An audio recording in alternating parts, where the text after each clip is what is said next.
wimbo jina lake unafahamika kwa jina la Wewe Sio Mdhambi. Tuko kwenye majira ya Pasaka ambapo tunaelekea kusherehekea kufufuka kwa Kristo. Wimbo huu una maudhui yapi kwa yule ambaye anaenda kusikiliza, lakini pia ambaye pengine mkwisha utazama kupitia kwenye YouTube channel yako?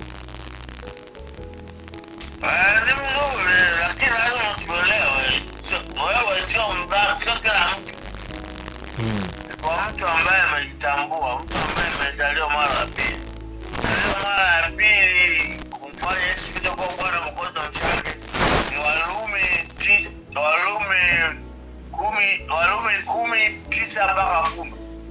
Anaamini moyoni kwamba Yesu alikufa, siku ya tatu akafufuka. Anamkiri Yesu kuwa Bwana na Mwokozi wa maisha yake, ndio anakuwa sio mdhambi. Ila kama mtu hajaokoka, hajazaliwa mara ya pili, bado ni mwenye dhambi.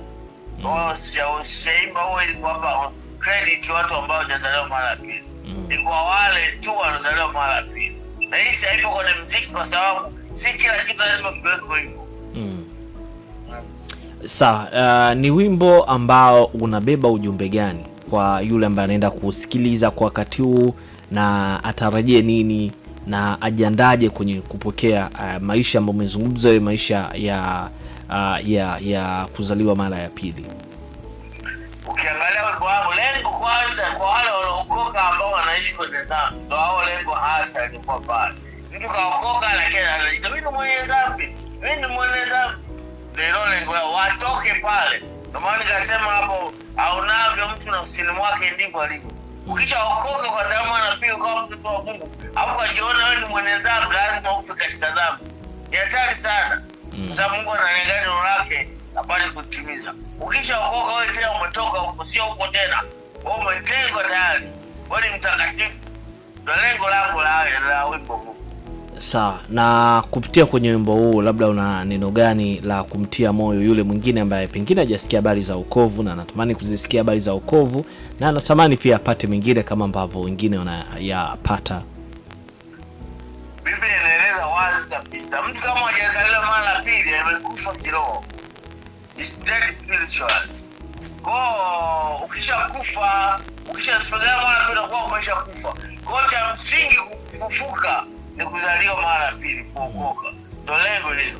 Kwa wale ambao hawajazaliwa mara ya pili, naomba wanaposikia sauti hii, wamwamini Yesu Kristo kama Bwana na Mwokozi wao, au watafute tuongoze sala ya toba na kuingia kwa watoto wa Mungu. Ndio lengo la msingi. Sawa, na kwa sasa pengine mbali na kwenye YouTube wimbo huu na pia kusikia radio, tunaweza tukaupata wapi? Sembega sehemu nyingine zaidi ya YouTube. Sawa, pengine neno lako ni lipi sasa kwa yule ambaye anatamani Bwana unishauri kwenye uimbaji, unishauri kwenye kumtumikia Mungu, unishauri kuwa mtu mwema kuondoka kwenye hizi changamoto ambazo niko nazo? Mtafute kwenye namba ya simu. Sawa, pengine unaweza kutaja mawasiliano ili kusudi kwa watu ambao watahitaji kutafuta kwa ajili ya huduma na mambo mengine? 07 07